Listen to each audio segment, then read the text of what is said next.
Momint Group CFO David Grieve joins us via video link now to weigh in on the future of solar power system as a solution to the country's energy crisis.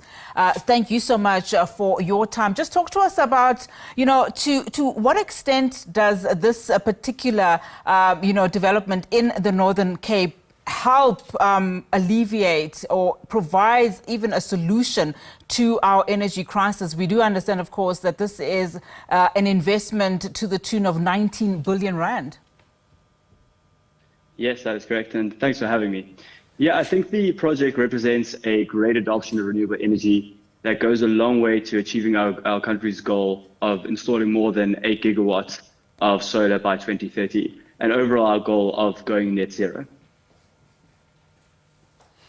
And just, in general, what does it mean then, for the Northern Cape? Because we are told that quite possibly the Northern Cape could be the solution for our problems, notwithstanding its environment. Yeah, the Northern Cape, from a solar perspective, is one of the best areas in our country. They have incredibly high PV irradiation levels, and a project of this size definitely has significant benefit there. There is obviously a slight drawback in the fact that there isn't significant infrastructure or populace in the Northern Cape area, which means that transmitting power over a long distance can be quite inefficient. And I believe this was echoed by the Minister of Electricity, who last month, at 91's annual infrastructure forum, said that South Africa's biggest problem is the transmission capacity we have.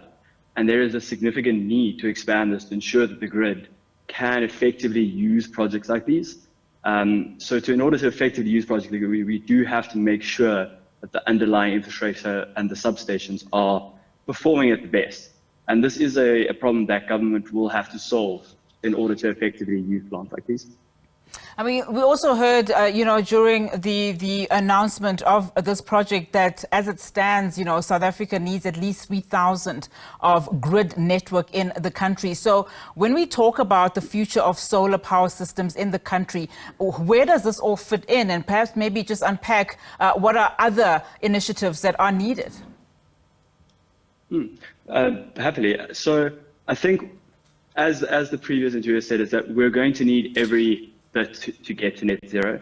And while big power plants like these are extremely beneficial, we do believe that rooftop solar in more urbanized areas of South Africa proves just as efficient for the solution, given the context of South Africa's ongoing urbanization, where the majority of our power is being used in city centers.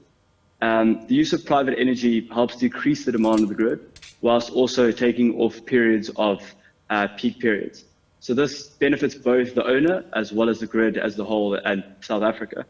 And I believe Momint does this well because we have a market that caters to this need while democratizing and fractional ownership of solar systems and effectively allowing anyone in SA to earn and own solar while benefiting the country.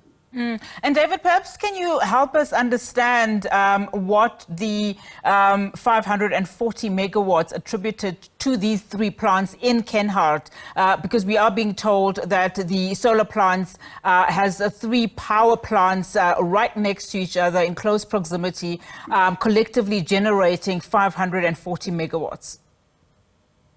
Yes, it's a 540 megawatt site, but its aim is to produce, I believe, 900 gigawatts. I think that's from Scala, the developers and financiers. It's once again, it's an incredible achievement, and it definitely goes a long way. At the end of the day, we need to be able to effectively transmit this power in order to be able to use it.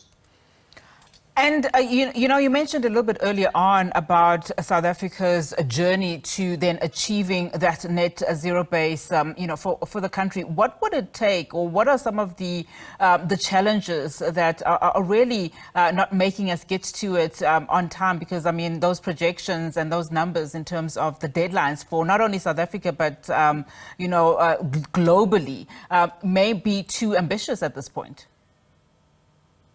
It certainly does feel that way. And I think one of the biggest drawbacks we've seen is just funding. We need, it's great to have Eskom enter into a power purchase agreement like this and get funding from local and foreign sources. But we need a bigger push into the renewable sector, into both solar and other forms. At the end of the day, the only way for adoption to increase is for further funding to be flowed into these areas. Especially because, not too long ago, we heard that South Africa, won't reach those net zero emissions by 2050. As the public, the general community of South Africa, what role do we play in ensuring then that at the very least we are closer to that target? I mean, I think the public can do the best thing it can, which is educating themselves. I think education is the first point to realizing what you can do. And there are multiple ways that you can get involved. I mean, Momint is one of many where you can get involved in doing a small bits, just as voting, one person voting versus a million voting, it adds up. It's the same as buying a single solar cell and a million. You can get involved if you choose to, but that requires education. It requires people to take the time to understand the issue and understand it, as well as go, how can I make it better for themselves? There is no point in only complaining. We need to proactively look at this as a whole.